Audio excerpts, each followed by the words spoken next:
Hello, I'm Steve Shaw, National Coordinator of Football Officials and Secretary Rules Editor for the NCAA, and today we're presenting our final in-season training video for 2023, and we're going to be featuring game action from Week 13. Now, before we get into our plays, two things. One, I want to thank everyone for the hard work, the dedication, and the delivery throughout the season. Really appreciate it, and a particular congratulations to all those selected to work in the postseason. That is truly an honor.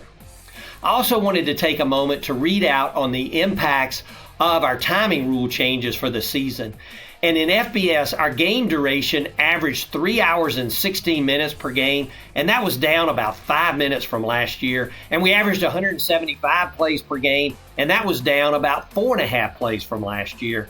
And 15.7% of the games went over 3.5 hours, but that was significantly down from last year when 22% of our games went over 3.5 hours. So that's good for the game. FCS and D2 numbers are very close to that. And then D3, remember in Division III, we did not implement our clock rule change when it comes to the first down, and they were actually up in plays right at 1 play per game more this year, 173 plays per game. But it's something the Rules Committee will continue to look at and talk about as we go into the offseason. With that, let's get on into our plays. Our first play this week, the offense has 3rd and 8. The quarterback's going to drop back. He steps up, and then he takes off to try to make the first down, and he dives forward near the line to gain, which is the 35-yard line. Now, we're going to mark the ball just short of the 35, and we see that the quarterback is shaken up on the play. Now, replay is going to stop the game to review for a possible targeting foul. And as we know, replay must confirm all aspects of targeting to make this a foul. And the quarterback was a runner here going head first, so he's not defenseless. So the only targeting we can have is a 9-1-3 crown of the helmet targeting foul. Our first replay, the action's really blocked. The second replay, we see the defender Zero lowering his head, leading with the head, but we just can't confirm where the contact is. But finally, the third replay, we're going to see Zero lowers his head, attacks the quarterback with the crown of his helmet right into the side of the quarterback's head. So we can confirm all aspects of the targeting, and Zero is disqualified. Now, since this is in the second half, Zero will miss the first half of the next scheduled game. And even if that is not until next year, if this team doesn't have a postseason assignment, then he would have to sit out the first half of the first game next year. It does carry over to the following season. Play 2, the offense has 4th and goal, and they line up for a field goal attempt. Now, the kick is blocked. It's recovered by the kicker, number 18, behind the line, and we know he can legally advance.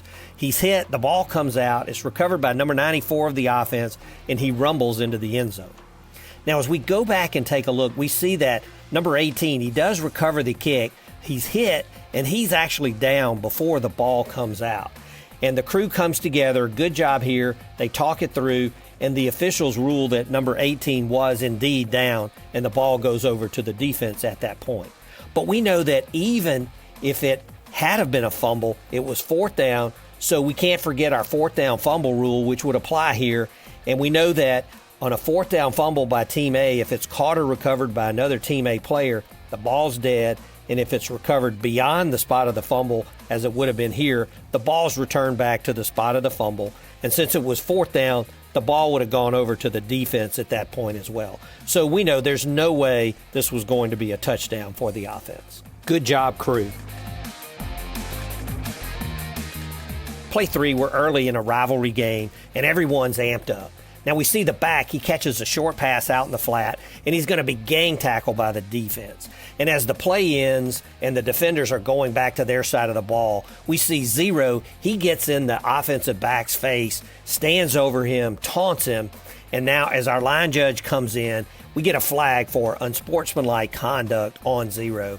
And this is a good job. It's good to get this type action when the game is early and chippy and on edge. And this can begin to settle the game down, settle both teams down, and we put a counter on Zero, so he hopefully will be on his best behavior going forward. Let's know when we must be especially alert for these type actions, and clear taunting action should always be flagged. Good judgment here. Play 4, and I want to commend our replay booth here for excellent mechanics. And what we've got is we're late in the half. The offense has first and goal at the 1. The clock is running, and the offense is going to snap it right at 12 seconds. The quarterback completes a pass to his back in the flat. We get a big hit by the defender, and the ruling on the field is the runner was just short of the goal line. Now, it's very tight. We know that we need to review this play, but the replay booth is very patient to see if the offense is going to get another snap off. And we see here that the clock runs out before the offense can snap the ball. So replay then stops everything to review the previous play. And as we go back and take a look at the play, we see from the end zone angle that, number one, he stretches the ball out. It's very, very close, but we can't tell from this angle if the ball breaks the plane of the goal line. We see a reverse angle, but we're blocked out. We really can't tell there. And as replay cycles through all their views, there's no good angle to determine if the ball broke the plane of the goal line. So ultimately, replay is going to let the ruling on the field of short of the goal line stand.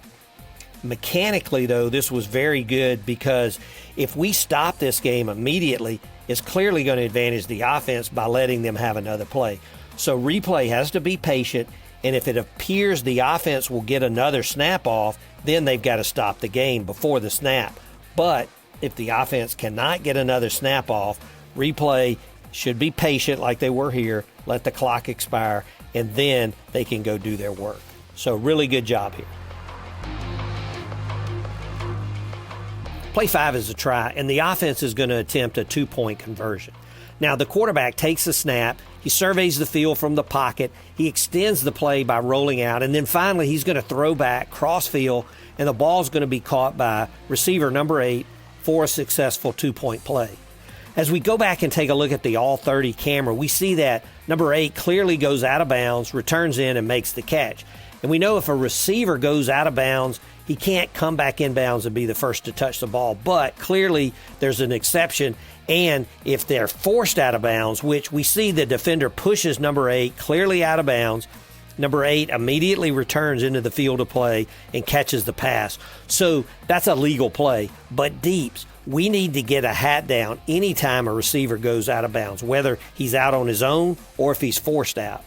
And on extended plays like this, we always need to be conscious of the end line. Initially, I observed that neither the field judge or back judge had a hat down when the receiver went out of bounds between them. But good job, side judge, from the far corner. He does get a hat down. So good work. Ultimately, this is a legal play. Score 2 points for the offense.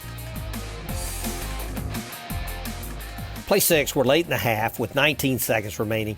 The offense completes a pass inbounds just short of the goal line. It's a good spot by the headline judge, and now the offense is going to scramble to get their field goal team out on the field. And they do a good job. They get it snapped right around 3 seconds. They kick the field goal. It's up and good, and the clock runs out. But as we go back and take a look at the offensive formation, they clearly have 12 on the field. And it's an odd formation, and hopefully this should tip someone off on the field, the referee, the umpire, but we must always count, especially in these Mayday type field goal situations. And replay, this receiver being out should be a tip-off to at least check the formation, check your count. But anytime we have an end of half or end of game field goal, counting players, especially if it's a fire drill type kick, counting players before we clear the crew is critical. Now, we catch this during halftime, and we're going to bring the players back out for the second half, and then we penalize the substitution foul, and we're going to run an untimed down. And this is the second time this type action has happened, and the Rules Committee will discuss this in the offseason and maybe treat halftime as we do end of game. When the referee declares the game over, the score is final.